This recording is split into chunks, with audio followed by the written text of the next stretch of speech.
Good morning, everybody.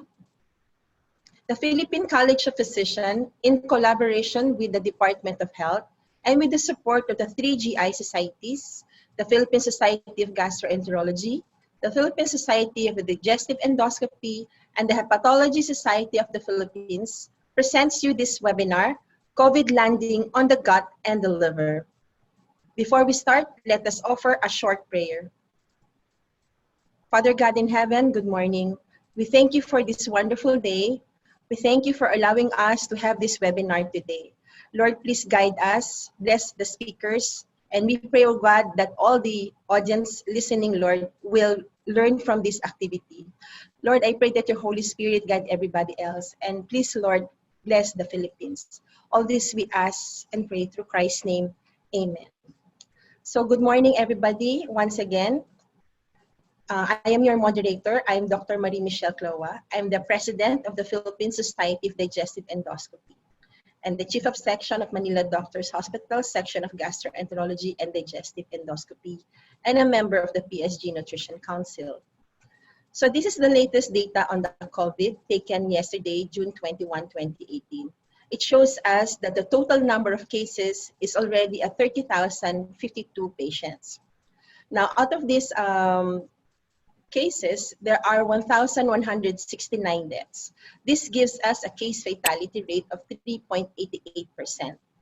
Now, among these cases, most of the cases, or 96.9%, are of the mild, and only 0.1% are in the critical, and the severe at 0.3% only.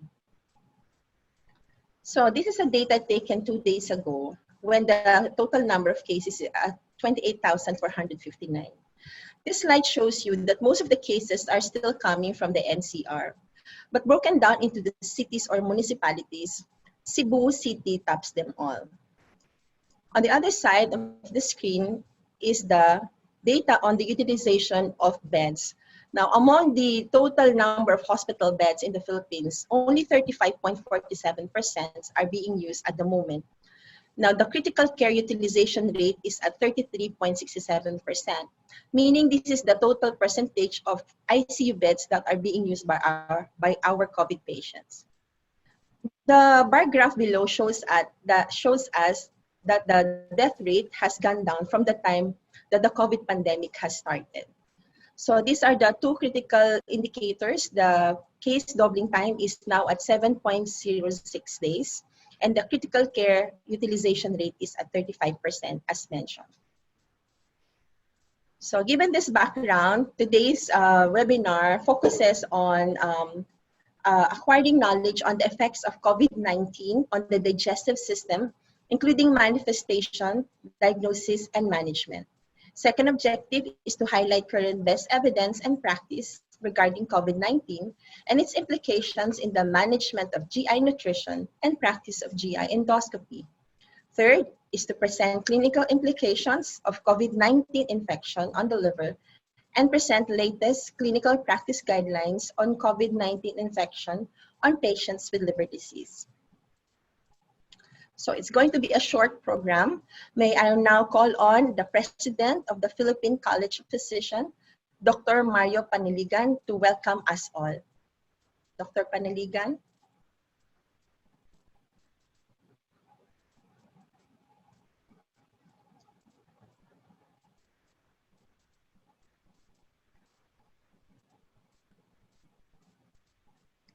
COVID-19 really manifests with lung problems or lung disease. However, the diarrhea is still one of the manifestations that are shown by patients with COVID-19. In fact, I will not forget that the patient admitted in one big hospital in Quezon City, and the only symptom is actually diarrhea. And there was, of course, an incidental finding of pneumonia by abdominal CT scan. So it was captured by CT scan, and therefore, then when that patient was worked up for possible COVID, it turned out to be positive.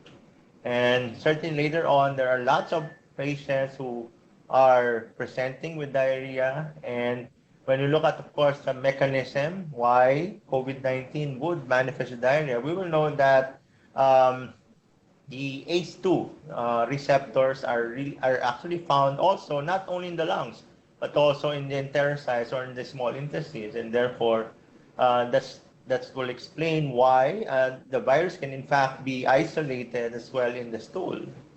And of course, no, it can also affect the liver, and that's the reason why that the title itself is so appropriate. No? COVID landing on the gut and liver, primarily because this disease can manifest also with problems in the liver, the elevated transaminases, that can also pose lots of problems among patients with severe COVID illness. And I'm happy that we are hearing, of course, from renowned experts in gastroenterology and hepatology. Of course, no other than Dr. Diana Payawal, who is a co-member or now the Secretary of the Philippine College of Physicians.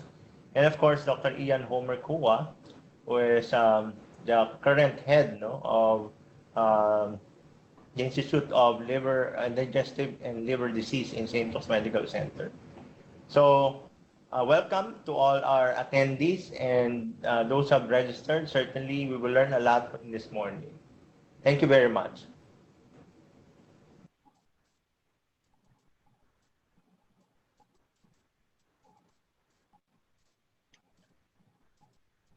Thank you, Dr. Paniligan.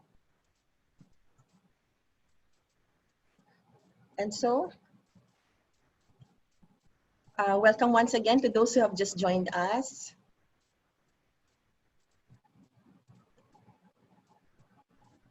Wait, my computer hang there. So these are the house rules. All attendees, audio, video are muted and disabled. Please use the Q&A box feature of the Zoom app to post questions and they will be answered during the open forum. Please don't use the chat box for inquiries. Panelists may answer the questions through the Q&A feature by typing, or they may verbally answer during the open forum. Panelists are advised to please stick to their allotted time, which is 30 minutes each. So we now go to our first lecturer, and first topic is COVID landing on your gut. This will be delivered by Dr. Ian Homer Kua, who is the head Institute of Digestive and Liver Diseases, St. Luke's Medical Center, Bonifacio, Global City, Philippines.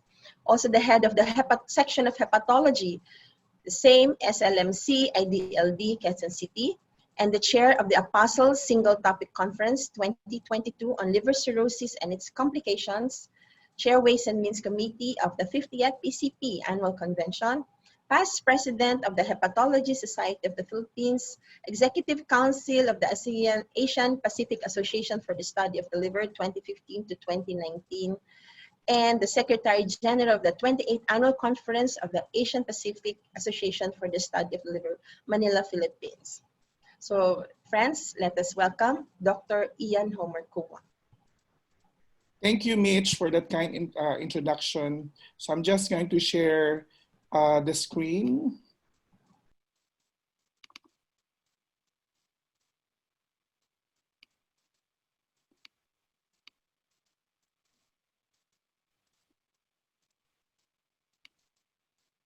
So first and foremost, I'd like to thank the Philippine College of Physicians and the Department of Health for this kind invitation. So it's my great honor and pleasure to be here this morning. So we all know that COVID-19 pandemic has led to extensive economic damage resulting in millions of lost jobs and revenue worldwide. So the healthcare system has suffered an unprecedented challenge to stay afloat given the huge impact felt on the hospital systems, the outpatient clinics, and the special procedure units. For the past months, the strategy was to mitigate infection risk for the healthcare team while still providing essential service to our patients. Let's start off with a case.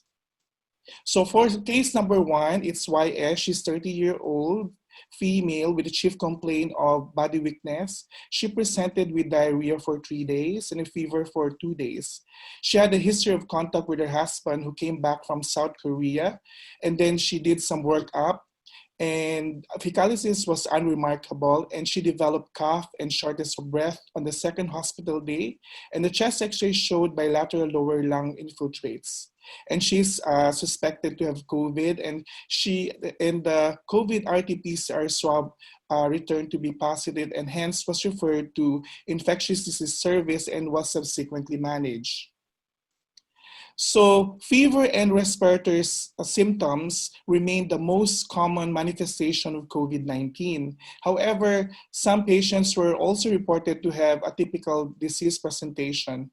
In this study by Pan and colleagues, they found out almost like 50% of patients reported a digestive symptom, including the lack of appetite, diarrhea, vomiting, and abdominal pain. So GI symptoms usually preceded the pulmonary symptoms by at least 2 days and becoming more pronounced as the severity of the disease progressed. So these patients were also found to have longer time from symptom onset to admission, evidence of longer coagulation, and higher liver enzyme levels.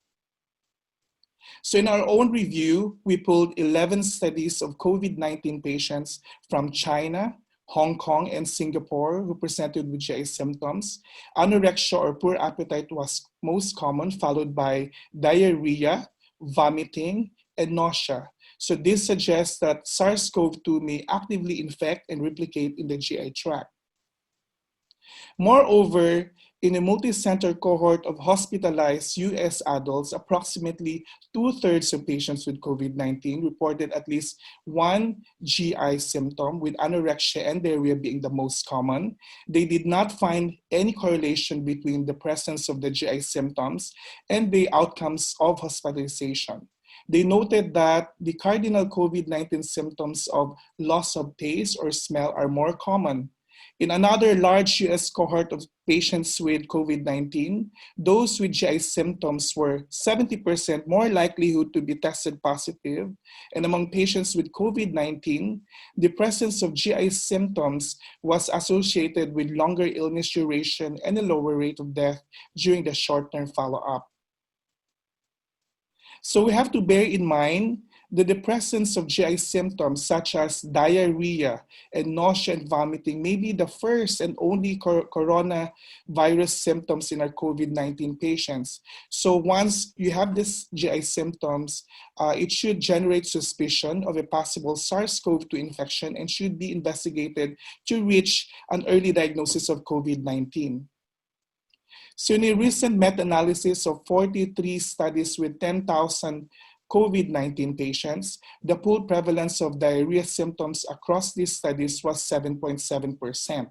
When analyzing by country, studies from China versus studies from other countries, the pooled prevalence of diarrhea in studies from countries other than China was much higher at 18.3%. This is in comparison to studies from China, where the prevalence was much lower at 5.8%. So COVID-related diarrhea is characterized as loose or watery stools ranging from 2 to 10 bowel movements per day. The median duration of the symptoms was 4 days. There's negative stool culture, including C. difficile, and most patients had self-limited diarrheal symptoms. So when we say it's SARS-CoV-2 associated diarrhea, so it is important to note that the diarrhea in COVID-19 patients is not always SARS-CoV-2 associated. It can be multifactorial or other etiologies given the patient's setting of being on multiple drugs and prolonged hospitalization stay. It is important to know the etiology of diarrhea as it would dictate the appropriate management. First, we have C. difficile associated diarrhea, which is caused by an aerobic gram-positive toxigenic diarrhea, may present as florid, watery stools with cramps and fever. Intake of antibiotics is usually a risk factor. To rule this out, we need to do C. difficile assay workup, and the treatment is oral metronidazole and vancomycin. Second, drug-induced diarrhea usually presents with watery stools of mild severity due to intake of medications. Hydroxychloroquine and lopinavir and several antibiotics can actually cause diarrhea, so we usually just discontinue the offending drug if we suspect that this is due to the drugs. For feeding-related diarrhea, it usually presents with watery stools after feeding. So however, it is often the last to be considered in the differentials after workups or other underlying causes of the diarrhea. Here, we can shift the enteral feeding formula, decrease the rate, or dilute the formula. For COVID-related diarrhea, it is usually a diagnosis of exclusion unless the virus is detected in the biopsy and the stool specimen, for which we don't have yet, so we treat them supportively. So here's our proposed algorithm in the workup of diarrhea in COVID-19 positive patients. While diarrhea can signal the suspicion of SARS-CoV-2 infection, we highlight the importance of going back to the basics of right clinical judgment with the aid of available diagnostic workups. As we become more vigilant in this growing pandemic, may our clinical eye not turn blind as we may miss treating the real problem after all. The next question is, how does SARS-CoV-2 get into the GI tract in the first place? Analysis from single-cell sequencing datasets support the idea that COVID-19 is not just a respiratory disease, but an illness that can affect multiple organs due to the receptors for SARS-CoV-2 are widely distributed. So what is the pathophysiology behind COVID-related diarrhea? So diarrhea may actually occur with the disruption of the normal intestinal flora in patients with COVID-19. The ACE2 receptors is used by the virus for cell entry and to facilitate replication. Well, these receptors have been found to be abundant in the enterocytes in the ileum and the colon. Hence, the disruption could lead to GI symptoms, especially diarrhea. So this is a nice representation. It's been reported by a case report wherein a 73-year-old male developed coffee ground gastric drain. So endoscopy showed there is some damage in the esophagus, and the endoscopists did some biopsies obtained throughout the GI tract and tested for ACE2 and viral nucleocapsid protein. So on the right-hand side of the screen are images of histologic and immunofluorescence staining of the esophagus, the stomach, the duodenum, and the rectum. So the viral host receptor ACE2 stained positive mainly in the cytoplasm of the GI epithelial cells, which is colored violet. And they observed that the ACE2 is rarely expressed in the esophageal epithelium, but is abundantly distributed in the cilia of the glandular epithelia. So the staining of the viral nucleocapsid protein was visualized in the cytoplasm of the gastric, the duodenal, and the rectum glandular epithelial cells, which is colored green, neon green. So this result suggests that SARS-CoV-2 virus may invade the mucosal cells of the stomach and the small intestines and the large intestines and thereby multiply and can produce infectious virions. So in another study wherein they grew human cell intestinal organoids, and then these enterocytes were readily infected by SARS-CoV-2, and SARS-CoV-2 was demonstrated by the confocal and electron microscopy. Consequently, they also observed that there's a significant high titers of infectious viral particles were detected in the human small intestinal organoids. And then the mRNA expression analysis revealed a strong induction of a generic viral response program. So hence, the intestinal epithelium supports the SARS-CoV-2 replication in this study. So the next question is, why does SARS-CoV-2 invade the GI epithelium? So this is a nice study from a Japanese gastroenterologist, and these are our hypotheses. So it may be due to age-related differences in the stool positivity, might be due to the presence of atrophic gastritis and intestinal metaplasia from H. pylori. Second, studies have shown that there's a high prevalence of COVID-19 in blood type A patients, may also be due to the lower acid in the stomach. And studies have shown that blood type A was associated with the H. pylori infection. And third is PPI might increase the risk of GI COVID-19. So To move over, so this is also another representation by a patient wherein she developed severe diarrhea, and then the CT scan showed that there's severe colonic inflammation in the ascending, transverse, and descending colon, but was also apparent in the sigmoid colon. And in another patient, endoscopy was done. This patient presented with abdominal pain and bloody diarrhea, which revealed patchy areas of focal erythema without ulceration in the descending colon, sigmoid colon, and the rectum. So this is also a nice study wherein this is a retrospective cross-sectional study wherein they look at the radiographic images of patients with severe COVID-19. So bowel wall abnormalities was seen in 31% of CT scan. This is associated more in patients admitted to the ICU. And bowel findings include pneumatosis intestinalis or portal venous gas in 20% of ICU patients who underwent CT scan of the abdomen. And they also did some surgical correlation for those who underwent exploratory laparotomy. They also noticed that some patients had unusual yellow discoloration of the bowel and bowel infarction. And pathology demonstrated there is the presence of ischemic enteritis with patchy necrosis and fibrin thrombi in the arterioles. And then our next question is fecal oral transmission of SARS-CoV-2 possible? So this is a study wherein almost 53% of patients, their stool tested positive for SARS-CoV-2. The mean age of patients testing positive in the stools was higher versus those tested negative.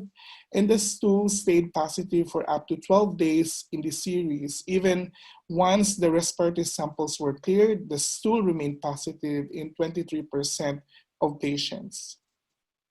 And in addition, in another study, over half of patients, their fecal samples remained positive for SARS-CoV-2 RNA for a mean of 11 days after respiratory tract samples became negative for SARS-CoV-2 RNA, implying that the virus is actively replicating in the patient's GI tract and that fecal oral transmission could occur after viral clearance in the respiratory tract.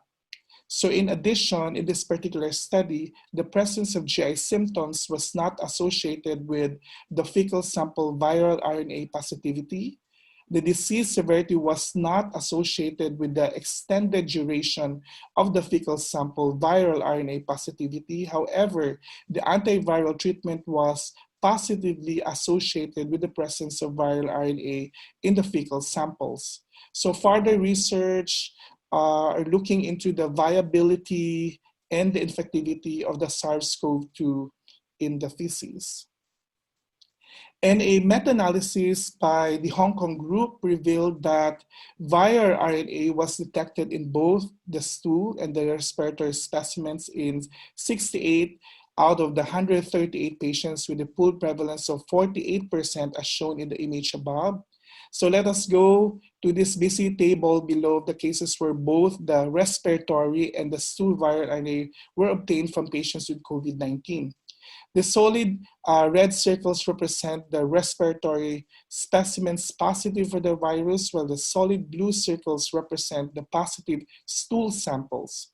So you can see that as the days progress, the respiratory samples turn negative earlier than the stool samples. The meta-analysis has shown that 73% of these patients had persistent positive stool viral RNA despite negative respiratory samples. And they have shown that this prolonged shedding of viral RNA in the stool could be up to more than 33 days from the onset of the illness. So these results just show that there is a potential fecal oral transmission route of the virus. And then there's another study wherein they look at the air, the surface, environmental, and the PPE equipment, whether there's a contamination by a severe SARS-CoV 2 from a symptomatic patient. Indeed, in this particular study, the toilet bowl and the sink samples were positive, suggesting that there's viral shedding in the stool and could be a potential route of transmission. So they also took samples after cleaning, and it turned out to be negative, suggesting that the current decontamination measures are sufficient. And in another study, they also look at the concentration and detection of SARS-CoV-2 in the sewage from the hospital. So in this study, they found out that the virus can survive for 14 days in the sewage at 4 degrees, 2 days at 20 degrees, and its RNA can be detected for 8 days. However, the virus has been inactivated.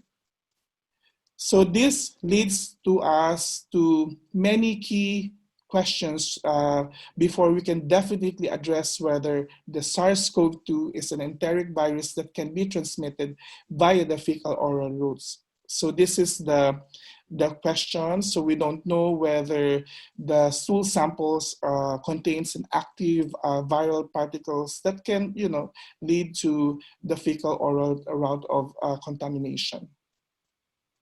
So currently, let's go back to our case. So our patient presented with a mild diarrhea. So currently there is no specific treatment for COVID-19 related diarrhea, and its management is mainly based on supportive care. So there's no evidence on the efficacy of antidiarrheal drugs is available, but an adequate rehydration and electrolyte monitoring should be performed in all patients with diarrhea.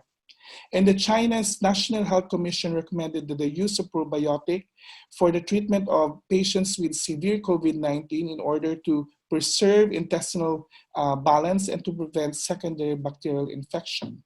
So in regards to the prognostic implication, one studies have shown that there's a greater diarrhea percentage in patients with severe COVID compared to the mild COVID-19 cases. And then COVID-19 patients with GI symptoms were more likely to require mechanical ventilation and had ARDS versus patients without GI symptoms. However, on another case series of 138 patients found that diarrhea was present in only 10% of patients. It was not associated with a greater need for ICU care. And then additional studies are needed to clarify this correlation. And then this is also a hot topic now, is there a role for probiotics in COVID-19?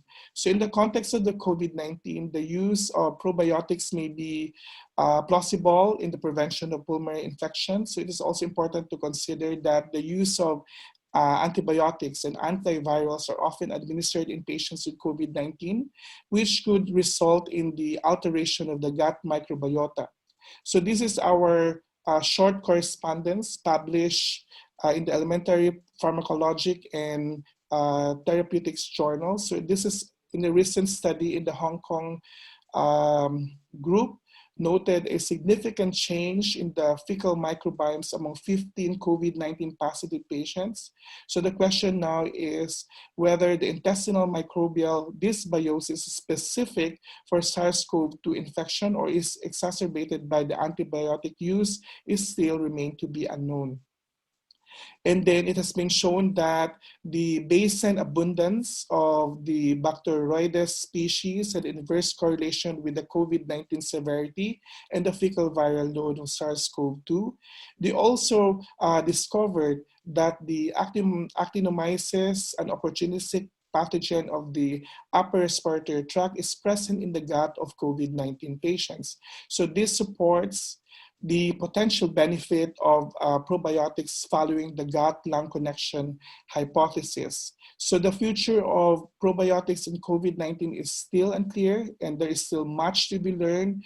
In particular, there is also a need to identify a specific strain which are beneficial, as each strain may have a specific effect. So these are the following recommendations for healthcare professionals in the management of patients with COVID-19 and diarrhea. So we have to wear gloves, masks, protective gown and goggles every time we visit the patients with diarrhea. We need to pay attention to hand hygiene before and after visiting a patient with diarrhea. So we have to use soap and water and also alcohol disinfectants. Patients with diarrhea should have a personal bathroom, and sanitation should be performed several times for the day. And then recently, so there have been studies regarding anti-circulatory agents as repurposed drugs. So we'd like to highlight the evidence of these common GI drugs and their potentials in the treatment of COVID-19. So famotidine and omeprazole have been added in the fast-growing list of possible COVID-19 treatments due to their potential therapeutic effects. So for famotidine, early data shows that antiviral properties inhibiting HIV replication in vitro. So in a study by Friedberg, it has been found that the famotidine could act as a potential inhibitor to the 3CL-Pro, which is a key enzyme in the life cycle of the SARS-CoV-2, directly mediating the maturation of non-structural proteins. And the study showed that the famotidine use was associated with a reduced risk for intubation or death among hospitalized COVID-19 patients. So in addition, a lower peak ferritin value was also observed among users of famotidine, supporting the hypothesis that the use of famotidine may decrease the cytokine release in the settings of SARS-CoV-2 infection. On the other hand, omeprazole, several studies have shown that its use may inhibit viral replication by interfering the acidification of the lysosomes. It has been shown to interfere the viral formation of SARS-CoV-2 beyond the therapeutic plasma concentration, and it can enhance the anti-SARS-CoV-2 effects of proteinin and remdesivir by 2.7-fold and 10-fold respectively. So prospective RCTs are recommended to be able to determine the efficacy and the safety of these repurposed drugs as adjuncts to standard antiviral treatments. Specifically, it is important to determine the appropriate route, the dosages, and the timing of this medication. So moving forward, so clinicians should recognize that digestive symptoms such as diarrhea are commonly among the presenting features of COVID-19, and the index of suspicion may need to be raised early in at-risk patients presenting with the GI symptoms. Let's move over to the second part of my talk. So I'm going to present to you the second case. RJH, a 36 male admitted for severe COVID-19 pneumonia. He developed ARDS and was intubated and transferred to the ICU. On the 8th hospital day, his hemoglobin dropped to 6 grams per deciliter. Coffee ground material per NGT was noted, accompanied by a maroon stools, meaning there's an active GI bleeding. So endoscopy was contemplated. So although endoscopy was conveniently served both as a diagnostic and therapeutic tool, the risk of performing the procedure and transmitting the virus may outweigh the benefit in patients with COVID-19. So given this dilemma in the endoscopic management of GI bleeding, so aside from the clinical judgment, we think that decisions could be better made using prognostic tools such as Glasgow Blatchford score for the pre-endoscopic risk stratification of our patients. And we suggest going back to the basic principles of optimizing conservative management up to 24 hours. Exception to this are cases of severe bleeding where clinical judgment dictates a more aggressive management, or if the patient is high risk of further bleeding or death based on the risk stratification. So we all know that all GI endoscopies are considered as aerosol generating procedures with high risk of viral spreading. To prevent transmission of COVID-19 within the endoscopy unit, infection control measures should be established. So these measures are aimed to reduce the risk of the spread of infection from possible COVID-19 patients, reduce the risk of cross-infection, and preserve the use of the PPE. So appropriate and adequate PPE for the staff is essential to limit the spread of the virus within the workplace. So in a report by Repecci, 42 hospitals in northern Italy were invited to join a survey with regards to COVID-19 positivity among hospital care workers. So 41 hospitals responded. Of the 968 healthcare workers in the center, about 4.3% were tested positive for COVID-19.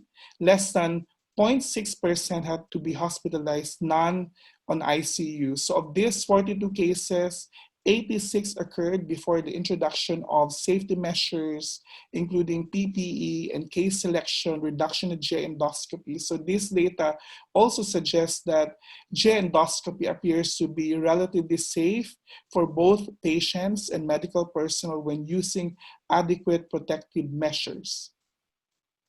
So this slide shows to us the case definition by the Philippine Society of Digestive Endoscopy. So we identify cases, whether it's urgent, emergency, semi-urgent, and elective. For our case, the patient presented with acute GI bleeding, so it's an emergency case. So according to the Asia Pacific Society of Digestive Endoscopy and the Philippine Society of Digestive Endoscopy, stepwise resumption of elective endoscopy service should be guided by the control of the COVID-19 in the prevalence in the local community, the availability of the manpower, and also the supply, the adequate supply of the PPE. So a modified endoscopy unit operation policies and workflows should be established to prevent hospital-based transmission and cross-contamination. So elective endoscopy may be considered when there is a downtrend in new cases of COVID-19 and an adequate reserve of PPE for 8 weeks. So endoscopy units may resume the full capacity when there is no new cases of COVID-19 for at least 2 weeks. So the risks of transmission of COVID-19 during endoscopy are stratified based on the following: the urgency of the procedure, the presence of symptoms and clinical assessment of the patient, and the inherent risks of the procedure. So endoscopy procedure is considered high risk procedure because it's an aerosolizing generating procedure. So this figure illustrates a recommended algorithm on the risk stratification of surgeries, endoscopic procedures from the PSMID and the Philippine Hospital Infection Control Society. RT-PCR should be done within 1 week prior and preferably as close as possible to the time of surgery. So during this time, the patient should preferably be on home quarantine, avoiding any possible exposure to COVID-19 while waiting for the results. So let's go to the algorithm. So if the patient is for surgery or endoscopic procedure, the question is it emergency or is it an emergency procedure? Is it an urgent procedure? If yes, so you considered high risk for transmission. So if it's not an emergency or urgent procedure, so it's an elective procedure, so we need to do a screening, symptom screening first. If it's positive, we need to consider delaying the procedure until the symptoms resolve, and then do the RT-PCR swab for SARS-CoV-2. So if the PCR turn out to be positive, it is considered to be high risk for transmission. And then proper PPE should be used. And if the symptom screen is negative and is it a high-risk procedure, so this patient should also undergo RT-PCR swab. And then if the procedure is not high risk, so consider there's low risk for transmission. So this is, in my unit, this is our pre-endoscopic checklist. So they are required to submit the RT-PCR test. We also do,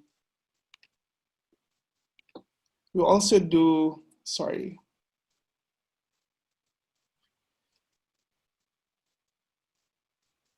So in my unit, so this is the pre-endoscopy checklist. So we require them to submit the following: the RT-PCR test. We do mandatory temperature check before the procedure. They need to sign the health declaration form and also the following consent: the general endoscopy consent, the special consent form for endoscopy during the COVID-19 crisis, and a waiver for the companion accompanying the COVID-19 patients. So in this COVID-19 pandemic, we must assume that all patients to be infected. So all patients should be screened, triaged, and re-stratified before the arrangement of endoscopy. So based on the Asian Pacific Society for Digestive Endoscopy, they developed this flow chart wherein they do pre-screen the patient and triage for endoscopy during the COVID-19 pandemic. So they usually do the pre-screen, the COVID screening for the health declaration form, and then they do COVID-19 tests, and then they identify whether the patient is positive for COVID-19 or not, and also they stratify them according to the urgency of the procedure and the recommendation with regards to the PPE use of the healthcare workers and endoscopies. So these are the recommended PPEs for endoscopy in COVID-19 cases. So we usually use the level 4 PPE or the enhanced PPE for patients who are tested COVID positive patients. And also since even though we do the RT-PCR swab, we can either use level 3 PPEs for those tested negative for RT-PCR swab.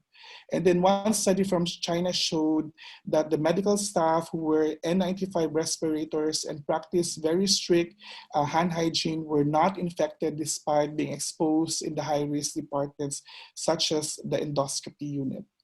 So this slide shows to us the diagnosis and the treatment workflow in all endoscopy units during the SARS-CoV-2 crisis. This is the recommendation guidelines from the Philippine Society of Digestive Endoscopy. So this is a very nice workflow. So once we admit the patient, we do all the pre-endoscopy screening. And then after the procedure, so we usually clean the endoscopy, we do wall-to-wall disinfection, and then once we discharge the patient, we need to do monitoring for at least within the 14 days after the procedure to ensure that the patient doesn't have any COVID-19 infection. And then this slide showed to us, I want to share with you the endoscopy floor plan of my unit, wherein we divide the unit into the clean area and the dirty area. So there's a separate entrance for the doctors, the gastroenterologists, the anesthesiologists, the staff, and then the GI fellows in training. So we have a separate door. So we utilize a unit's back door, which is represented by the green line. And also for the patient, we use the main door for a one entry and one exit point for the patient. So there's to avoid cross-contamination between the dirty and the clean areas. You also have a dedicated donning area and a doffing area. So we also have safety officer who supervise us during the donning and the doffing process and make sure we follow the infection control policies of the unit. So with regards to the reprocessing of the scope, so the disinfection and the reprocessing of the endoscope and the instruments used for patients with COVID-19 is similar for those in the standard practice. The accessories will be disposed immediately in the waste bin and following the institutional infection control policies. Accessories used during the procedure will not be reused. So in summary, Madam Chairman, so as I presented, the digestive symptoms are common in patients with COVID-19. So high index of suspicion in high-risk patients presenting with these symptoms may help with early detection and treatment of the disease. Last but not the least, GI endoscopic procedures should follow strict infection control policies, and institutions should be strictly implementing updated policies and workflow for the patients and the healthcare staff. So as COVID-19 continues to have a devastating impact on countless of people's lives, we do not know with certainty what the future holds. So we are at the crossroads of science, medicine, and society's policies. So our actions and commitments and collaboration will profoundly shape the future of our world. So we're all in it together. So we need to understand the principles to prevent the cross-contamination. We need to teach everyone, learn how to innovate and adapt, strive for excellence, and we have to remain resilient in this disturbing time. For now, lessons learned from studying this virus, its infection modes, pathogenesis, and disease manifestation will not only be invaluable for developing effective vaccines and therapies against this emerging disease, but will also better prepare our world for future pandemics. Thank you very much for this kind invitation. Thank you. Okay, thank you, Ian. Thank you for that very excellent lecture. I'm sure marami po kayong tanong. So please put your questions in the Q&A box, and then we will have another time for the open forum later after we hear from the second speaker.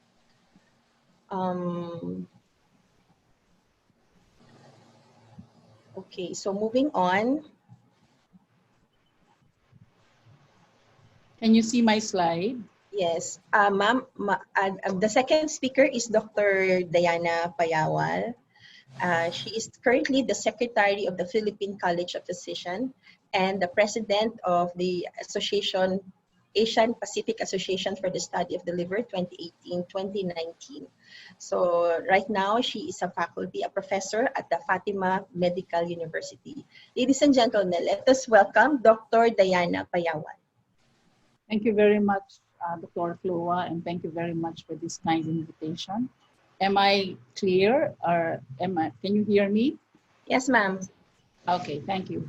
So let me just show a different light. I think my title will be Deliver Us. So I think most of us are praying this thing from God, and just to show you that the liver is not an organ that is spared, but we need to understand how it works and how it actually pertains to our patients with liver diseases. So the course of my discussion will be, I will show a patient with COVID-19 infection and explain liver involvement. I will touch on the virology and its relation to the liver, the clinical symptoms in relation to care. We did an Asia-Pacific guidelines from the Apostle COVID Task Force. And lastly, we will talk about some tips on nutrition.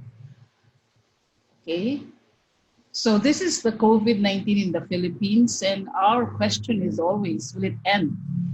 So just to show you on the left side of your screen, the reproduction number, that's the RO for the Philippines, which shows the 7-day moving average based on the number of new COVID cases per day, which is actually the blue, and the number of individuals who tested positive, which is the red, which accounts for actually the so-called backlog in the data. And if an RA, in the value of an RO is actually less than 1, that indicates that the pandemic is slowing.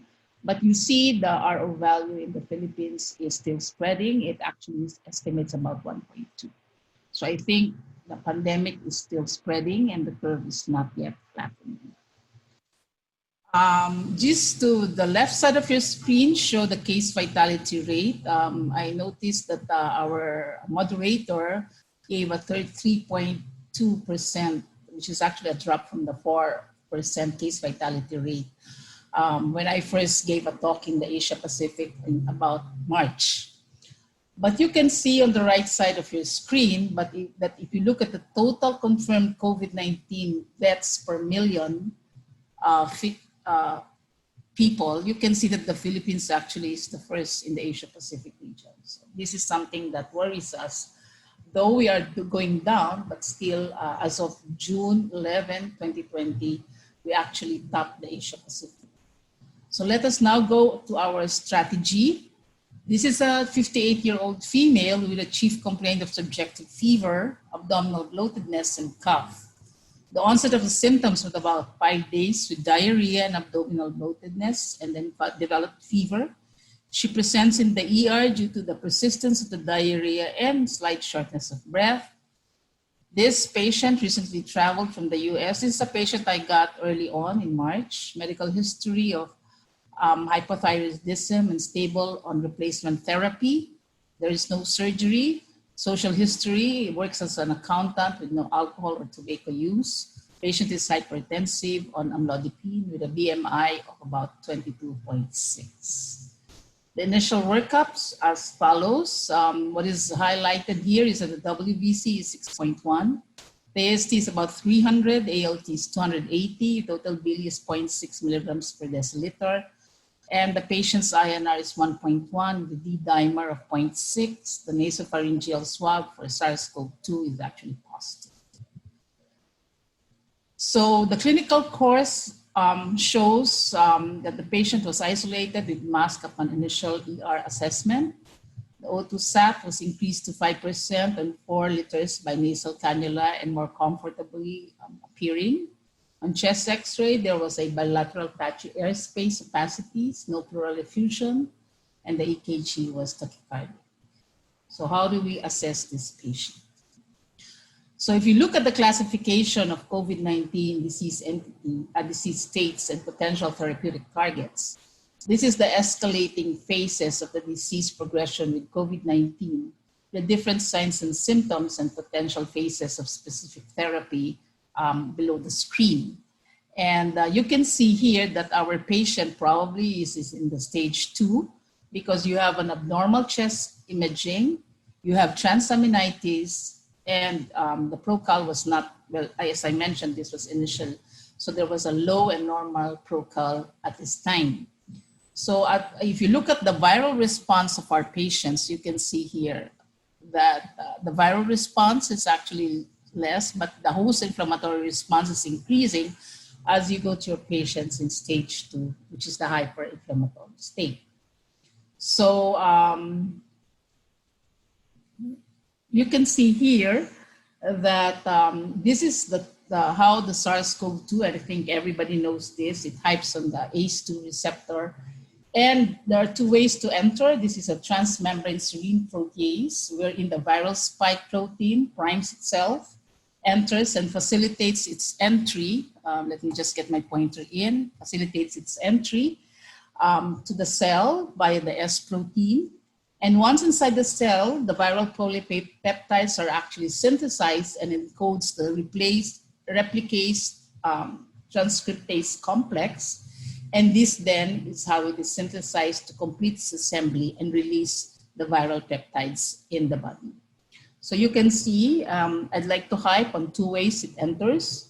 It enters through the ACE2, and that is, everybody is saying that, but in GI, in gastroenterology and the liver, the second way as it enters, which is the transmembrane serine protease 2, is important. So the ACE2 receptors across cell types in the liver, why is it important? Why is it important to know? Now this is 11,550 cells of 16 types. And you can see from this end, on the right side of your screen, that the ACE expression level in the cholangiocytes is even comparable to that of the alveolar type 2 cells. So the average expression level in the hepatocytes itself is 20-fold less than the expression in the cholangiocytes. And you can note in the left side of your screen, the lower left side of your screen, that the lungs, the heart, the lungs is actually the most of the time affected.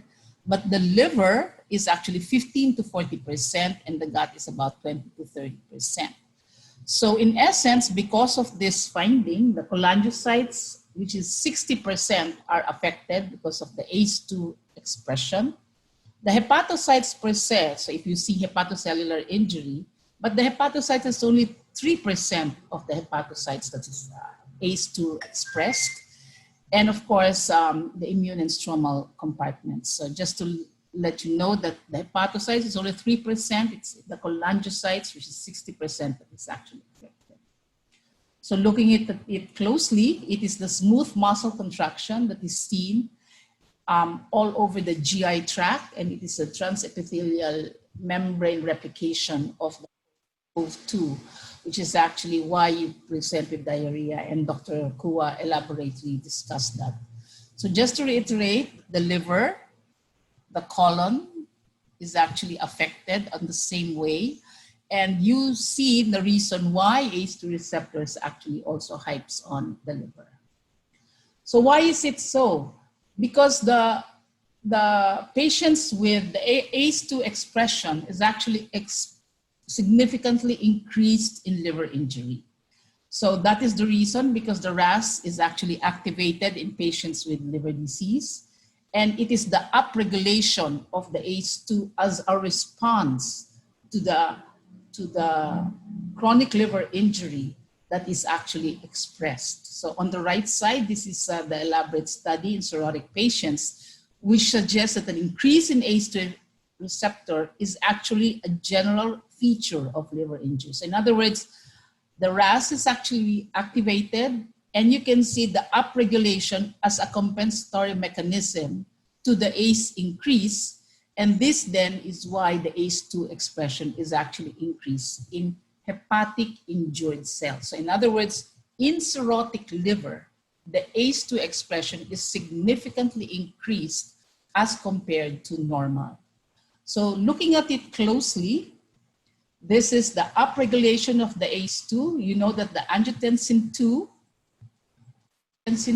is actually a pro-inflammatory, pro-oxidant, prothrombotic agent that interferes in different steps in intracellular insulin signaling. And that was discussed initially over the past few webinars. And the angiotensin 1 to 7, which enhances glucose tolerance and insulin sensitivity uptake, as well as decreases the triglycerides and cholesterol levels, and thus reduces abdominal fat. So it is additionally what happens is that because you have the so-called local RAS in the liver, this is according to the different strategies that are different molecular mechanisms that was isolated, that the hepatic fibrosis in cirrhotic liver is actually related to an increase or activation of the RAS. And this then increases the level of plasmin renin activity, and therefore angiotensin 1, angiotensin 2, and angiotensin 1 to 7 are all increased. As a response to that, you can see that this then increases the regulation of the vasodilatation. It upregulates as a compensatory mechanism to the activation of the ACE, because when you actually have an increase of your ACE2, you have increased endothelial function, decreased proliferation, decreased thrombosis, and what is important in the liver, it has actually a decrease in fibrosis. So this upregulation is a counter-regulatory mechanism of the liver injury in cirrhotic patient as it activates the RAS. So looking at it on the other side of the spectrum, if you have a COVID-19 infection, which hypes on the ACE2 receptors, this then moves towards the liver, producing now an active hepatitis, a lobular inflammation, and hepatocyte uptake. This is the cause, probably, of the hepatic injury that you see, hepatocyte injury that you see in patients with COVID-19. The story does not end there. As I mentioned, one of the mechanisms that it hypes on is the transmembrane serine protease. This is another receptor that is activated. And when you activate this, you express two major bile acid transporters. That's Claudin 1 and the apical sodium dependent bile acid transporter, as well as cystic fibrosis transmembrane conductance regulator. So what happens here is these three bile transporters are significantly decreased following SARS-CoV-2 infection. This indicates that the SARS-CoV-2 impairs the barrier of the bile acid transporting functions of cholangiocytes through modulating the expression of the genes that are involved in tight junction formation and bile acid transport. And therefore, this supports the idea that COVID-19 results in a direct cholangiocyte injury and consequent bile acid accumulation because of the infection. So aside from the fact that more ACE2 receptors are seen in the cholangiocytes, it acts also because of it also acts on the bile transporter mechanism, and this then produces more direct cholangiocyte injury and bile acid accumulation. Let us see whether this is actually seen in clinical practice. So in looking at it closely, the GI tract is not a tract that you do away with, because about 10%, and I think Ian showed the 7.7% in meta-analysis. Although the nasopharyngeal swab is about 40%, the stools, the anal swab, you can see, has 10%. So the potential route to GI tract, and this is interesting, whether it hypes on a so-called fecal oral route, because as endoscopists and as gastroenterologists, are we scared of it being secreted in the feces? And I think Dr. Ian has elaborated on that, whether there is so-called the fecal oral transmission of SARS-CoV-2, and should this be a warning for us when you handle secretions? So looking at it, going back to our patient, your patient has an elevated transaminase levels. You have a SAS or a patient who is COVID positive. So it hypes on 4 conditions. This is the thought process that comes into the picture. Do you have a patient with naive liver disease? Do you have an underlying liver disease that actually you have not identified? Most of these patients, you know, with liver disease are asymptomatic and also presents sometimes only with fatigue. Do you have a patient who is a patient of you, known liver disease, but compensated? And is this patient actually manifesting early signs of decompensation? So if you look at the baseline diagnostics, you remember, and I think this is for all us here, the transaminase levels will be part of your complete metabolic panel, and that it is noteworthy to assess this from the beginning, because you know how to analyze your patients later on in the course of the illness.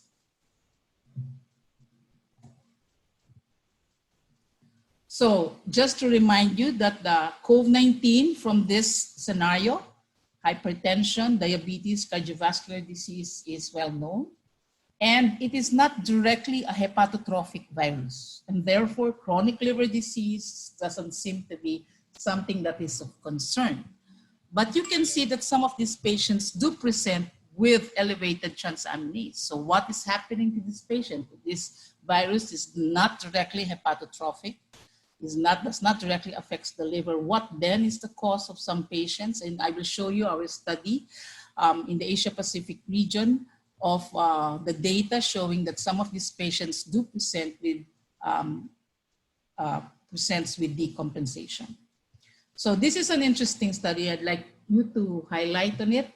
This is about 417 patients, of about 76.3% had abnormal liver tests during hospitalization, but on admission, only 50% has liver injury. So in other words, there was an increase of your liver abnormality during hospitalization. Is this a course of the illness itself, or is it this because of the drugs you are giving in this patient? So you can see elevated liver function tests was highlighted on the right side of your screen. You can see here the cutoff points that they use. And to assess injury, they included GGT. As you know, when you talk of cholangiocyte-related enzymes, besides the bile duct, alkaline phosphatase, you know, is present in the bone, intestines, the kidney, and the placenta. And GGT is mainly distributed in the cell membranes of many tissues, including the bile ducts, the pancreas, the gallbladder, and even the brain. So if you're talking of bile duct injury, alkaline phos is more sensitive than GGT. And for patients with elevated GGT and normal alkaline phos, you probably would need to rule a drug-induced liver injury in such a scenario. So in these patients, you can see the histopathology. It is very difficult to do. As you know, there was a report of some pathologists who were infected with COVID-19 as they did liver biopsies, so they started not to do so much. But this is one of the early course of the disease. There is no obvious inflammation in the portal areas, you can see here, and there is light vesicular steatosis, and only a few inflammatory cells that were found in the hepatic sinuses. So at this point, if you look at the drugs that were being given, Lopi and Rito has increased the odds ratio of liver injury. So in other words, you have to be careful when you give drugs in the course of the illness. So the COVID risk score was actually a development cohort, including 1,590 patients, so 1,590 patients. The validation cohort included about 710 patients with a mean age of about 48.2. And what is important here is that direct bilirubin is actually a highlight of the development of critical illness in the Wuhan study. Looking at it closely, this is a new data from the Nature Medicine. They came up with a different prediction model for interpretable mortality. And you can see that LDH is something that you have to screen. As you notice, we don't routinely do it. But LDH, LDH plus lympho, and LDH plus lympho plus highly sensitive CRP actually increase your RO. I'm sorry, this is 95.06. So this is supposed to be 95. I just alluded to our data this is our ACLF data, acute on chronic liver failure scores, wherein we use bilirubin, hepatic encephalopathy grade, INR, and lactate. So lactate is both present as a predictable marker for mortality, both in COVID-19 and even in patients with acute on chronic liver failure. So looking at it, this is our Asia Pacific task force for COVID-19. We came up with a clinical practice guideline. Let me just give to you in a short data so that you will be guided on how to take care of your patients. So in this scenario, there are four mechanisms. The direct cytopathic effect, as you notice, the ACE regulation of ACE expression in the cholangiocytes is comparable to alveolar type 2 cells, and therefore the ACE expression in the liver was downregulated on the first day, but it actually became upregulated twice to the level of normal on the third and returned to normal on the seventh day. And when the liver recovered and hepatocyte proliferation stopped. So the upregulation of the ACE2 expression was actually caused by the compensatory, just like in liver injury, compensatory proliferation of the hepatocytes from the bile duct epithelial cells during acute liver injury. And that is actually shown by the elevation of the serum aminotransferase. The cholestatic enzymes actually are elevated less commonly. So it seems to me that the hepatocytes actually are not the target of COVID-19, or at least not through the ACE2, but the liver damage you see in patients might not be caused by the viral infection or liver injury, but might be caused by other pathologies, and that is, of course, drug-induced liver injury, hypoxia, reperfusion dysfunction seen in patients with mitochondrial damage, and of course, the cytokine storm, which is actually something that is problematic. So as it probably does not hype on direct cytopathic, but on the 3 other mechanisms that are present in your patient.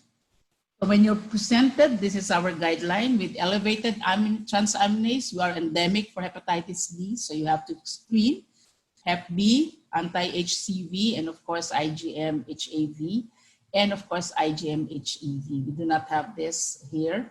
You review the medications being taken by the patient.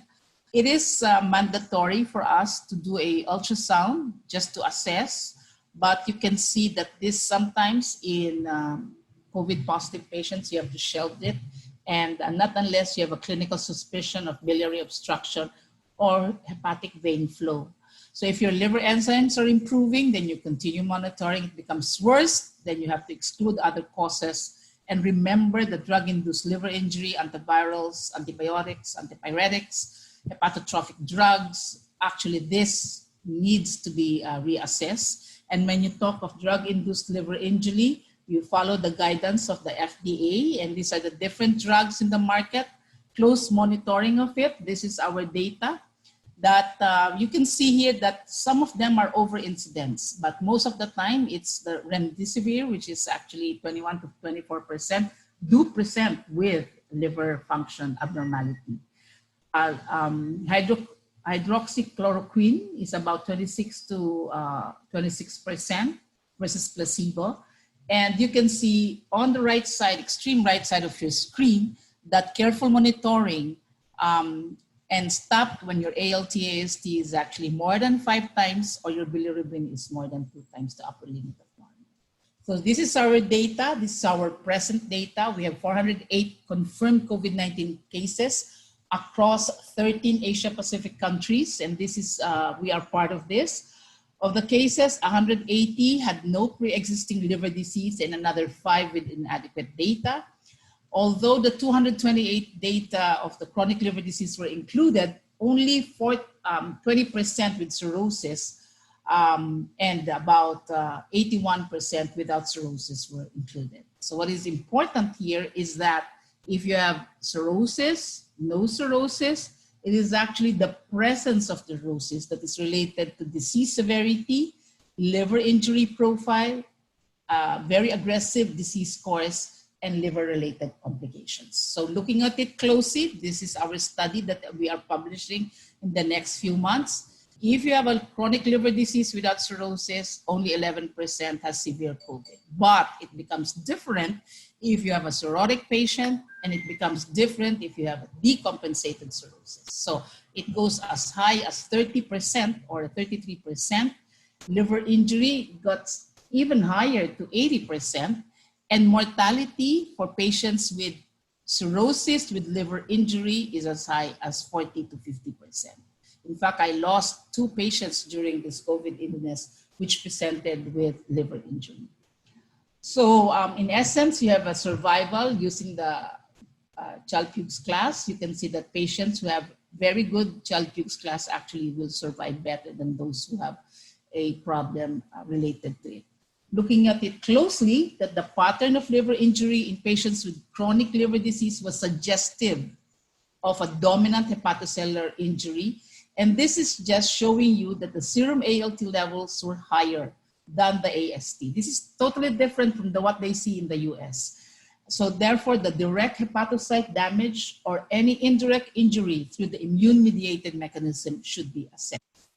So there was only an insignificant increase in serum alkaline phos and the GGT, indicating that it's not the overexpression of ACE2 on the cholangiocytes and the direct injury of the virus, but it must be another mechanism that is related to it. So you have to be careful, as I mentioned, with your drugs. So this is for hepatitis B. As I mentioned, without hepatitis B, with hepatitis B, the severe liver injury does not become distinct. But with cirrhosis, you can see a significant p-value that if you have patients who with hepatitis B infection with cirrhosis, you actually have a more pronounced course. But this is, of course, taking into the light that you have very small numbers. So we'll see what the data is will come in. Let me shift our gears to non-alcoholic fatty liver disease. This is a 202 COVID-19 patients with NAFLD and without NAFLD. You can see that from a fact on hospitalization, a certain percentage, about 25%, developed liver dysfunction on patients who initially presented with normal liver. So this is just to tell you that there seems to be a high GGT level, about 30% of this patient. But what is important, and I think you have to understand this from the level of Dr. Kua's report, is that the viral shedding time was higher among patients with non-alcoholic fatty liver disease than with patients with absence of non-alcoholic fatty liver disease. So this has to be something that we need to elaborate in the future. So NAFLD is actually an independent factor for progressive COVID-19. Just to reiterate, this is the infographics that we developed in Hepatology International, that you do have an cholangiocyte expression of the ACE2 receptors, but no evidence of virus in the liver as shown by the pathology report. And this is the activation of more of your ALT, your GGT is not as high, and you develop cytokine storm, which is actually producing mild steatosis. Just to reiterate that we are redefining from the Asia Pacific region NAFLD to a MAFLD. MAFLD is the new term that we actually lean into. This is a metabolic dysfunction associated fatty liver disease. We have recoined it, and the reason for that is we feel that alcohol now, there is no safe levels of alcohol for us, and this was based on the Lancet study, that any amount of alcohol becomes problematic for patients with a comorbidity such as obesity or any other pathology. So now we have alluded to NAFLD as MAFLD. And just to show you how we look at it in the different light, this is overweight plus obesity. As I mentioned, we have a lot of patients in the Asia Pacific which is lean over normal weight, and type 2 diabetes is something that has to be elaborated. These are all now the new metabolic dysfunction associated fatty liver disease. So in essence, MAFLD to progressive COVID-19, what do we know?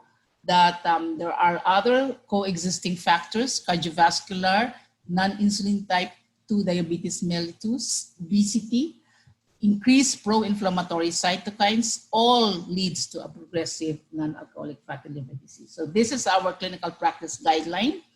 If you have a patient with cirrhosis, with liver cancer, increased susceptibility.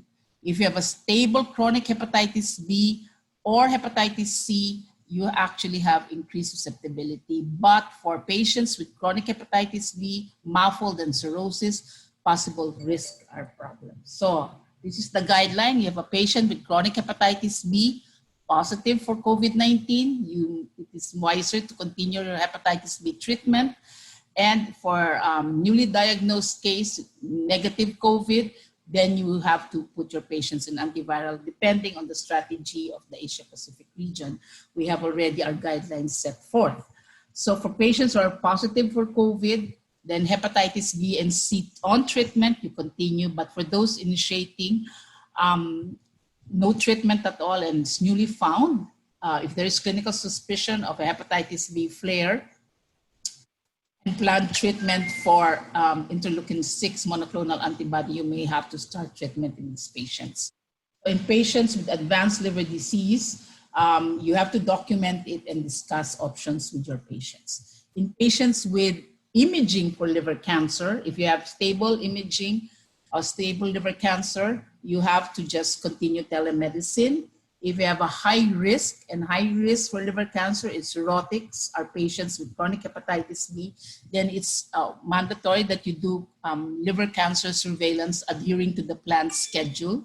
And if your patient has increased risk, these are patients who have elevation of your ALP or presence of liver disease or liver nodule, you should prioritize these patients for HCC and continue surveillance. For patients who have autoimmune liver disease injury, you manage with the standard guidelines. Remember that you have to get vaccination against influenza and pneumococcal. If it is negative, you maintain your immunosuppressive drugs. But if it is positive and it is a mild COVID infection, you should continue your usual immunosuppression. But if it is severe, you should be managed according to the local protocols. And here, corticosteroids should be discontinued, stress doses required. But you know for a fact there is new data on the use of steroids in patients with COVID-19. So this we need to reevaluate. This was published in May 2020. So for liver cancer patients, they have an increased risk of deterioration more rapidly without cancer than without cancer. So this is our algorithm. If you have a newly diagnosed case, COVID-19 negative, continue follow-up. Remember to avoid excessive alcohol and management of comorbidities, cardiovascular and diabetes mellitus. If your patient is COVID positive, then you withheld any immunotherapy. If your patient is newly diagnosed, this is the problem. If you have a COVID-19 negative, you postpone any elective transplant. But if your patient you feel is within the range of ablation therapy, we do microwave and radiofrequency ablation therapy. Microwave would actually entail a shorter course of treatment time compared to radiofrequency ablation. So I do microwave, and I would suggest that you do your ablation therapy within the course of time, because this is something that you need to ablate early on, and it's not as AGP or aerosol generating procedure, not unless you put your patients on intubation anesthesia. So for COVID-19 positive, you do not initiate. So what about liver transplant? And we adhere to the same strategy of endoscopy. We consider limiting liver transplant to emergency and urgent cases. When we talk of urgent cases, it is very specific. Those with acute liver failure, high MELD score, high risk of HCC progression, according to the local resources, limitations, and status of. So we need to have a consent of patients on the liver transplant waiting list, and immunosuppression should not be reduced in long-term liver transplant patients in the absence of COVID-19. So I guess standard protocols are there. You need to understand that most of these are class 1, level C. So for us, just like in endoscopy, emergency and urgent cases needs to be the one that is considered. So these are the issues of concern that we settled. The pattern of liver injury must mostly hepatocellular rather than cholestatic. And that, as I mentioned, biliary cells have high expression of the ACE2 receptors, but does not seem to be seen in clinical practice. It's mostly hepatocellular that we see. But if you see bilirubin elevation, that is a high risk of increased mortality. I have leveled to you chronic viral hepatitis, muffled, and liver cancer. Going through this patient does not only present with increased transaminases, you need to assess also the nutritional care.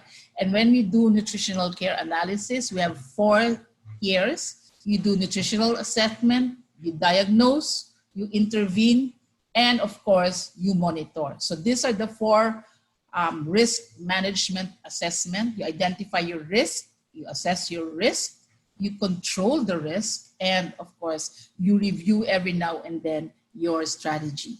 So for, as discussed, the first step we do is nutritional care process in the nutritional assessment. We should first assess the nutritional needs of our patient. ASPEN emphasizes on the adherence of PPE standard and encourage on collecting the assessment data through non-traditional means such as calling or family or telemedicine. ASPEN actually specifies that screening and assessment should be done for patients at risk for poor outcomes, especially those who are older and polymorbid individuals, and they should be checked for using nutritional assessment tools. PhilSpen actually levels it off through phone interview, telemedicine, and collaboration. So this is actually something that is being done right now. As I mentioned before, we used to have so many problems, but now there are limited, we have already PPEs right now, but still the recommendation is to limit exposure. So this is the nutritional assessment tool.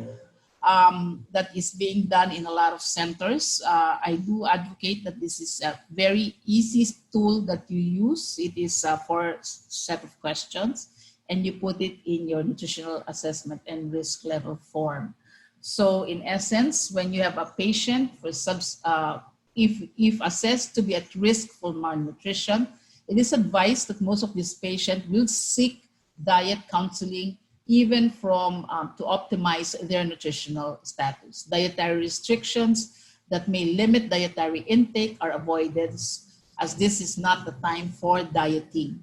As shown are actually the recommendations for our patients, and this is, you can see that severe underweight polymorbid has a higher energy requirement to partly aim for nutritional buildup, and polymorbid patients require a higher protein intake, as infection with COVID-19 can be, of course, highly catabolic, especially to patients admitted in the ICU.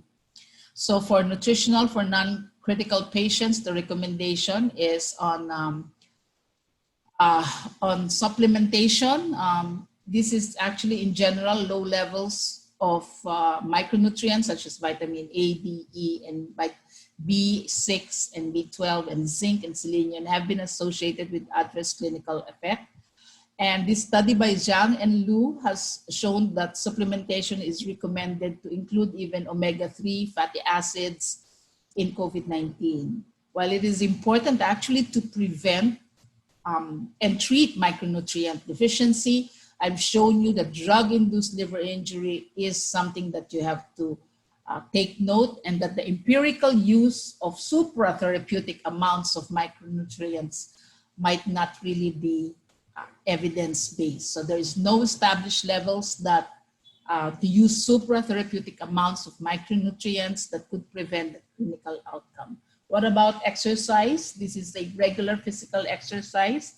The recommendation is 150 to 250 minutes per week, and exercise is more than 30 minutes daily is recommended. So you see, just put your mask on and go around the village or go around your areas, because this actually can prevent weight gain or even the loss of skeletal muscle mass and strength.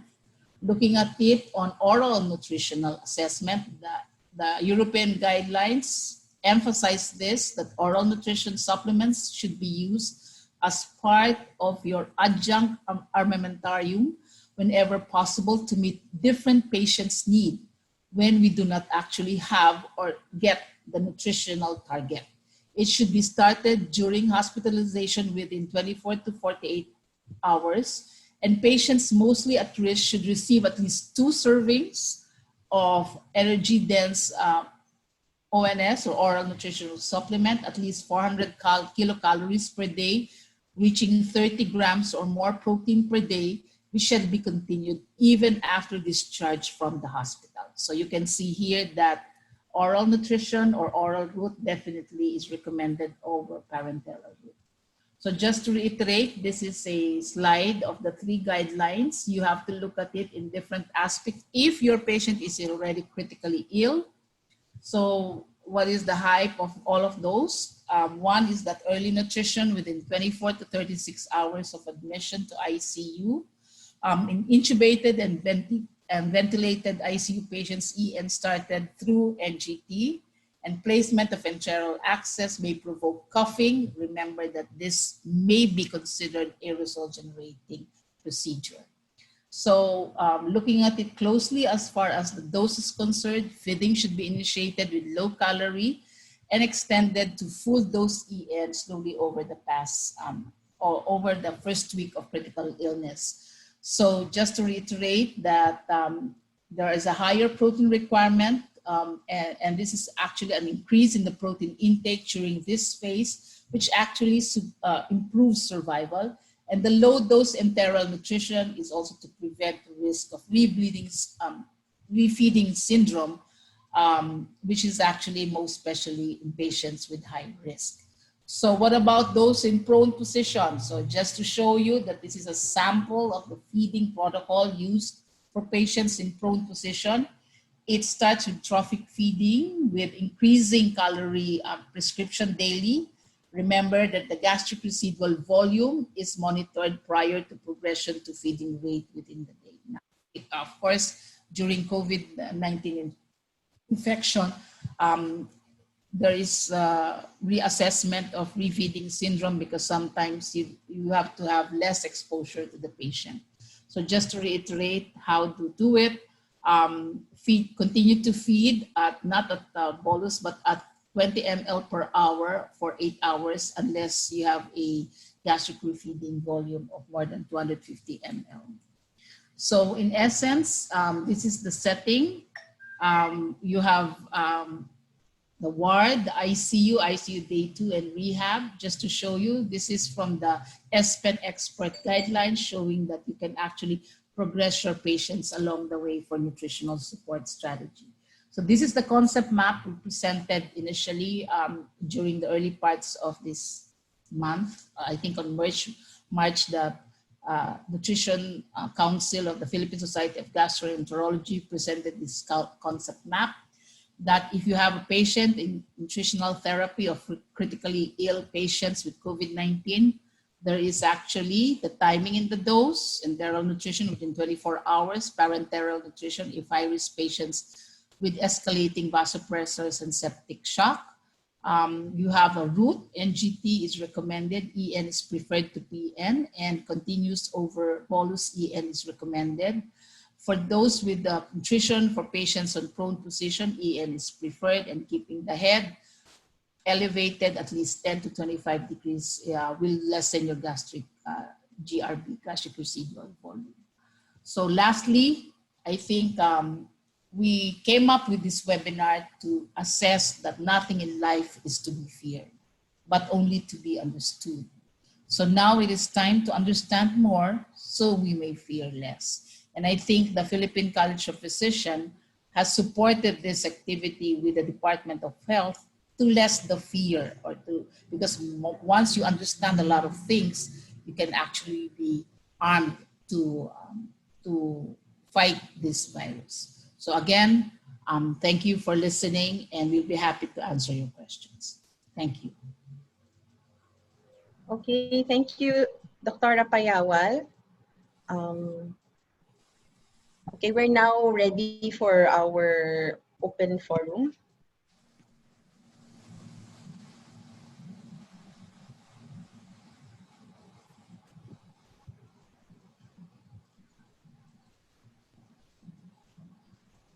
Okay, so there are a lot of questions now in our inboxes. So if you can, I'm sorry. We're now ready for our open forum. So there are several questions in the inbox. So I think let's start with Ian. Are there any alternatives to the C. diff assay which are not available at our institution or in most institutions? So Ian, can you answer this? Yeah, so maybe if the diagnostic test for C. difficile is not available in your institution, so we follow the clinical suspicion. So we suspect C. difficile in someone who has diarrhea, and there's some risk factors for CDI infections such as prolonged antibiotic exposure, GI surgery, long length of stay in the hospital, a serious underlying illness, immunocompromised situation, advanced age, and the possible use of PPI H2 blockers. So these are the risk factors for developing C. difficile infection. So we all know that the diagnosis of C. difficile infection is based on clinical suspicion plus the diagnostic test. So the most commonly used test is the toxins, the stool test, wherein we can determine the toxin produced by the bacteria. So this can be detected in the sample of the stool. One can use PCR. So this is a sensitive test. However, it can actually detect the C. difficile toxin B gene in the stool sample and highly accurate. I'm not pretty sure whether this is available in all institutions. And then you also use some hospitals glutamate dehydrogenase in conjunction with the enzyme immunoassay test. It's also sensitive and to rule out the presence of C. difficile in the stool exam. And then the cell cytotoxic assay, it's been grown in the culture, so it's not widely available. It's very cumbersome, and it's usually used in research setting. I think with those institutions without the stool test for C. difficile, maybe we just have to follow our clinical suspicion for those with the risk factors for C. difficile infection. Thank you for that answer, Ian. So lumilitaw that you can actually rely on clinical if you able to eliminate other factors and also weigh the clinical risk factors, no, of this patient. There's another question for you, Ian. So does COVID-associated diarrhea always present with fever? And how can you differentiate it from IBS or irritable bowel syndrome?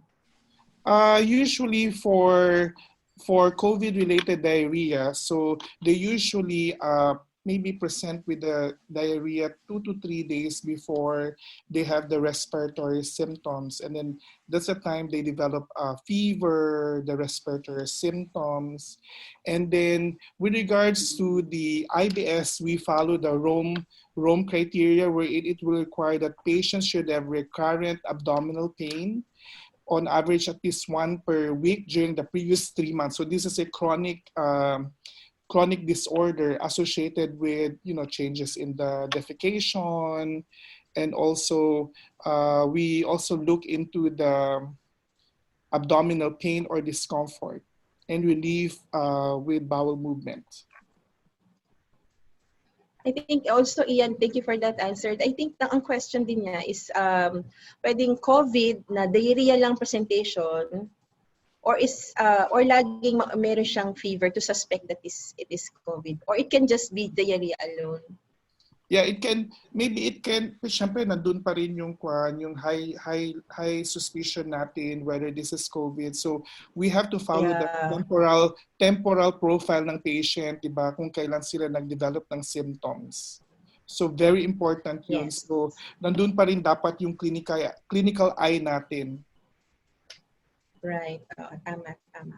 Okay. So, is there any study where the virus has been isolated from fecal material? I think na-answer mo to, di ba? Yeah. So, there's some studies wherein they collected the stool samples for patients, then tested for the PCR RNA, and then they were able to collect the live virus coming from the stools. So, talagang there's a possibility na talagang meron talagang oral fecal route na transmission of the COVID-19, of the SARS-CoV-2 virus. Right. Thank you. And then there's another question here for you. Ang dami sunod-sunod. So these maybe are the first part of your lecture.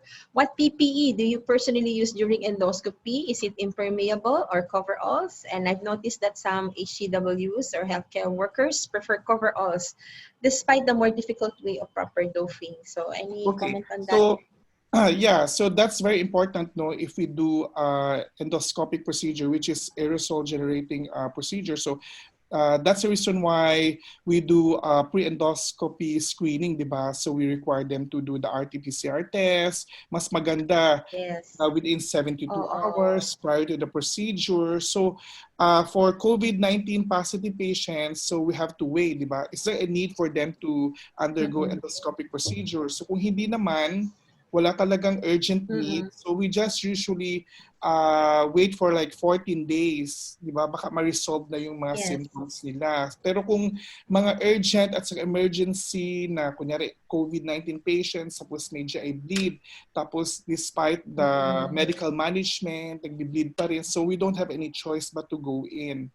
So in my unit, we have a dedicated area wherein talaga for COVID-19 patients lang. So this is a room na may negative pressure, and then yung ginagamit natin for COVID positive patients are level 4 na PPE.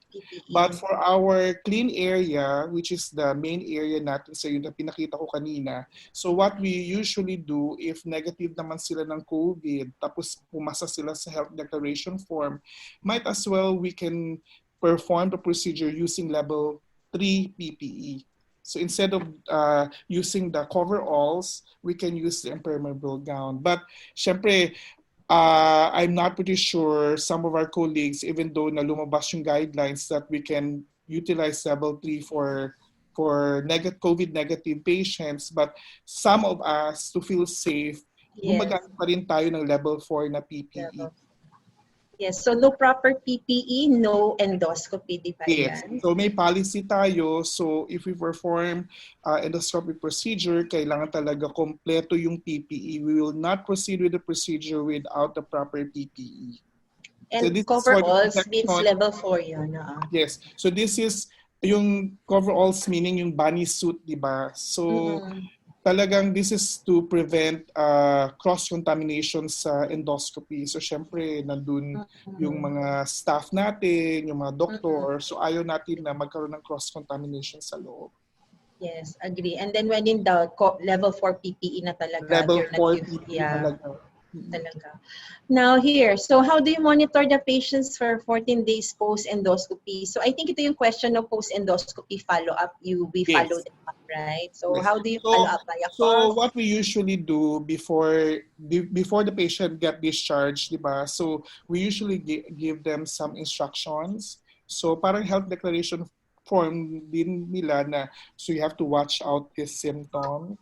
And then if you have these symptoms, you can call us anytime to this number. We have a dedicated phone number for this. And then we also assign our staff to call our patients like every 3 days just to check on them whether they had COVID-19 symptoms after the procedure. Yes. This is also for the benefit of the doctor. Tapos it turned out COVID pala yung patient, di ba? So that the staff will be notified.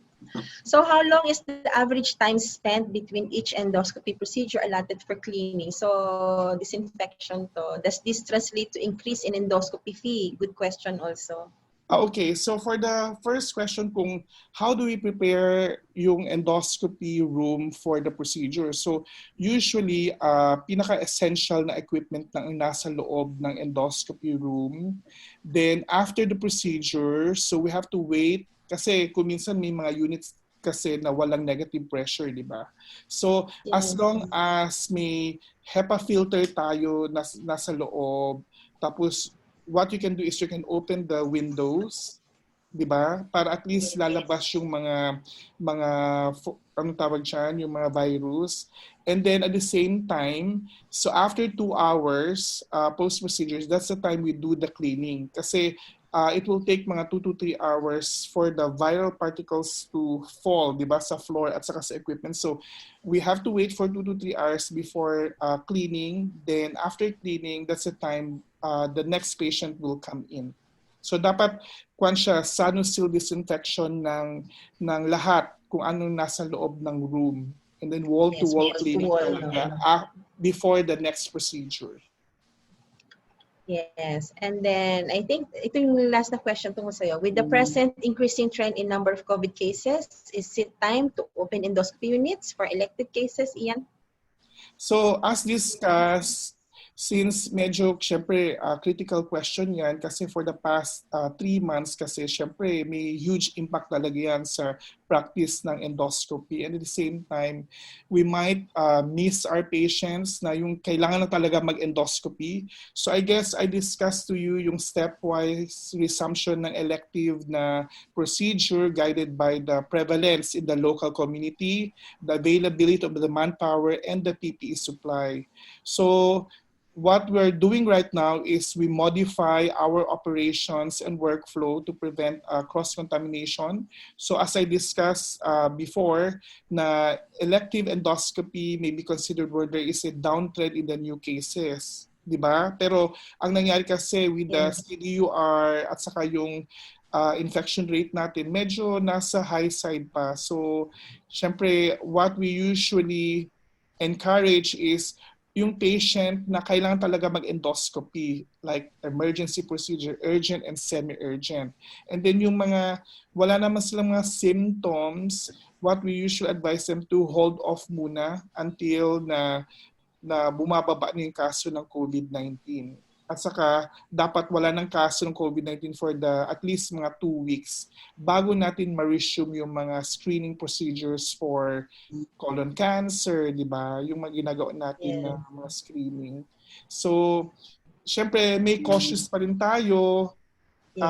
Syempre, yung ibang mga patients na kailangan talaga mag-endoscopy, kung may indication, we do the procedure na, di ba? Pero syempre, with the pre-procedure na requirements, the RT-PCR test, the use of level 4 PPE kung kailangan. Yes, thank you for that. I think there's a question for a quick answer. For Dr. Payawal, do you routinely start vitamin supplementation among your malnourished COVID-positive patients in practice, ma'am?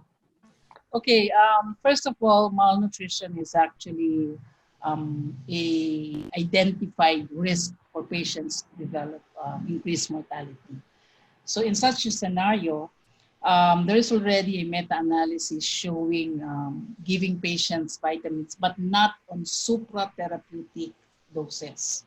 So in other words, if you've identified, this is a malnourished patient, so if you've identified patients to have malnutrition, and you feel that the patients lack certain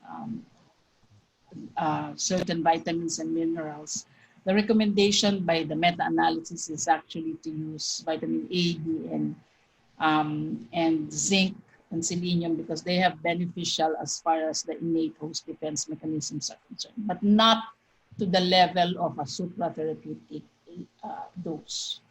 So I guess you also look at it in the other scenario of obesity.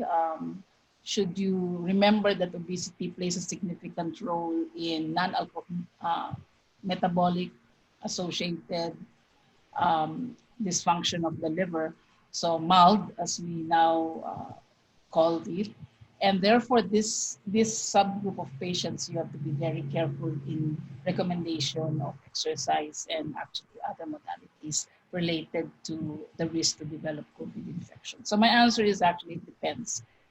But definitely if you feel that your patient has significant malnutrition, then it's worthwhile to give vitamins of normal effect, of normal dose, not in supratherapeutic effect, and actually advocate proper nutrition in this patient. Let me just reiterate the strategy of opening elective cases. In the unit where I work, we actually have a tiered strategy of opening elective cases as long as you have the proper PPE level 4. And I think that is a recommendation even in other centers. There are strategies of doing every 2 hours procedure, proper disinfectant after every procedure. So I guess it's the benefit over the risk. Remember that we need to take care also of our patients. So we never close our endoscopy unit. Our endoscopy unit has always been open for urgent, semi-urgent cases. So I think now there is already a look into opening certain semi-urgent cases for surveillance or patients who have cancer. And I think that is, I go with the strategy of PSDE, and that is opening certain aspects of semi-urgent cases on surveillance. Thank you, ma'am. In fact, the PSDE is one of the first endoscopy societies to issue the guidance. March pa lang meron na. So actually, and I think you have updated your guidelines along the way when you actually have from ECQ, you have updated it to GCQ. Yes. And now we'll see what our president is saying on the after on July 1st. So I think guidelines do evolve. That's what we're trying to say. Yes, ma'am. Guidelines evolve, guidelines change depending on the recommendation of the different bodies, the IATF. So let us hear what the July 1 guideline will be, and we will adhere to that. Yes, ma'am. Thank you. The next 2 questions here are about probiotics. I think Ian was able to answer this already during your presentation. No robust data in there. And then congratulations to both speakers now for Dr. Kuwa regarding the recovery of COVID-19 in stools. Are these live viruses or just viral particles? And for Dr. Payawal, if ACE2 receptors is more abundant in cholangiocytes than hepatocytes, why do we have more hepatocellular injury in COVID-19 patients? So who answers first?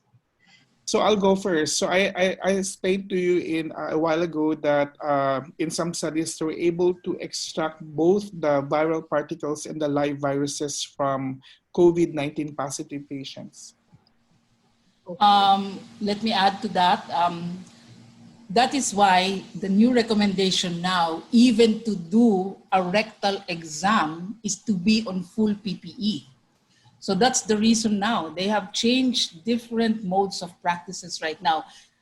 As a trainer of gastroenterology, we always ask, what is the rectal exam? But now during the pandemic, the recommendation to do a rectal examination is actually be on a PPE. So these things change because there are now studies alluding to the fact that there is a fecal oral transmission. So we have to be really careful. We don't know what this virus is. We still are learning. And that's why the last slide is, nothing in life is to be feared. It is only to be understood. So as we are understanding it more, we are trying to change some policies. So I guess for that question, yes, Dr. Ko, we see a lot of patients. There is a evidence on a possibility of live viruses from the patients. In fact, they even alluded to 2 weeks after the infection, the patient is still exuding the virus from the feces. Whether this is live or not,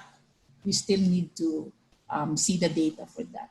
For the question on ACE2, yes, that is the reason why I hype on drug-induced liver injury, because most of the time, when you see patients with COVID infection, we actually put our patients in a lot of drugs. So the therapeutic effect, vitamins, some herbal medications that are said to have improved immune system, a lot of antibiotics, different drugs on trial. So I guess at the end of the day, it's the drug-induced liver injury that is the cause. That is why the level of elevation of the transaminases is not cholangiocytes typical, but more on hepatocellular, not because of the ACE2 receptor, but because of the drug-induced. And also, for a fact that some of these patients go into viral sepsis. So it is actually the hypoxia and the mitochondrial damage on the hepatocyte that is affected. So that is something that you have to take into consideration when you take care of patients with liver diseases. So ma'am, not only the bilirubins rise, also the transaminases. And then how the high transaminases, they can yes, go.